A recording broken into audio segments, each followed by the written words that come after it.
அசால்ட்டா ஸ்கோர் செய்த சௌமியா அன்புமணி. சீரியஸான சிஎம் விஜய். சட்டசபையில் நடந்த சம்பவம். தமிழக சட்டமன்றத்தில் நடைபெற்ற முக்கிய விவாதங்களில் ஒன்றாக மேகதாது அணை தொடர்பான தனி தீர்மானம் அமைந்தது. முதலமைச்சர் விஜய் கொண்டு வந்த இந்த தீர்மானத்தின் மீது பல்வேறு கட்சிகளைச் சேர்ந்த உறுப்பினர்கள் தங்களது கருத்துக்களை முன்வைத்த நிலையில் பாமக சட்டமன்ற உறுப்பினர் சௌமியா அன்புமணி ஆற்றிய உரை அவையின் கவனத்தை வெகுவாக ஈர்த்தது. குறிப்பாக அசால்ட்டாக ஸ்கோர் செய்துவிட்டார் சௌமியா அன்புமணி என்று சொல்லும் வகையில் அமைந்தது.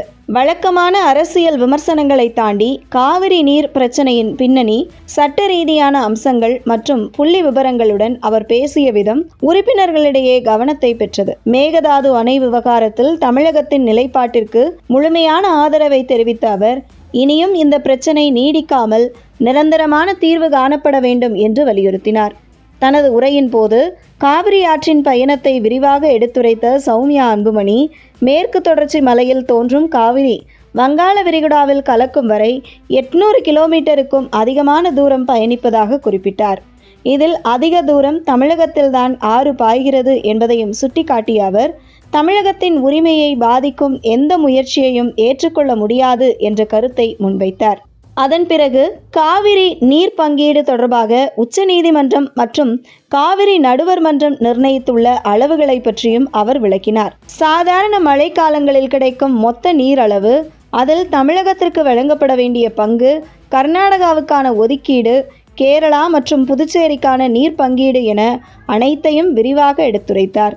மேலும் வறட்சி காலங்களில் கூட நீர் பகிர்வு எந்த அடிப்படையில் செய்யப்பட வேண்டும் என்பது குறித்து ஏற்கனவே தெளிவான விதிமுறைகள் இருப்பதாகவும், அந்த விதிகளை மீறி எந்த மாநிலமும் தன்னெச்சையாக செயல்படக்கூடாது என்றும் அவர் வலியுறுத்தினார். மேகதாதுவில் புதிய அணை கட்டப்படும் பட்சத்தில் ஏற்கனவே நடைமுறையில் உள்ள நீர் பங்கீட்டு அமைப்பு பாதிக்கப்பட வாய்ப்பிருப்பதாகவும் அவர் எச்சரிக்கை விடுத்தார். ஒவ்வொரு ஆண்டும் கர்நாடகாவில் உபரி நீர் திறக்கப்படும் காலங்களில் மட்டுமே தமிழகத்திற்கு போதுமான அளவு தண்ணீர் கிடைக்கிறது. மற்ற நேரங்களில் டெல்டா மாவட்ட விவசாயிகள் தண்ணீர் பற்றாக்குறையால் பெரும் சிரமங்களை சந்திக்க வேண்டிய சூழல் உருவாகிறது.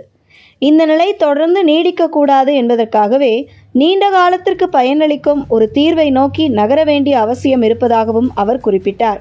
சௌமியா அன்புமணி தனது உரையின் முழு நேரத்திலும் பல்வேறு தகவல்களையும் கணக்குகளையும் ஆதாரங்களுடன் முன்வைத்ததால் அவையில் இருந்த உறுப்பினர்கள் பலரும் மேசைகளை தட்டி வரவேற்றனர். குறிப்பாக அவர் குறிப்பிட்ட சில முக்கியமான தகவல்களை முதலமைச்சர் விஜய் மிகவும் கவனமாக உன்னிப்பாக கேட்டதோடு தனது குறிப்பேட்டிலும் பதிவு செய்து கொண்டதாக அவையில் இருந்த உறுப்பினர்கள் மத்தியில் பேசப்பட்டது. ஆளும் கட்சி எதிர்க்கட்சி என்ற வேறுபாடுகளை தாண்டி தரவுகளின் அடிப்படையில் நடைபெற்ற இந்த விவாதம் சட்டமன்ற நடவடிக்கைக்கு கூடுதல் முக்கியத்துவத்தை ஏற்படுத்தியதுடன் மேகதாது அணை விவகாரத்தில் தமிழகத்தின் ஒருமித்த குரலை வெளிப்படுத்திய நிகழ்வாகவும் அமைந்தது.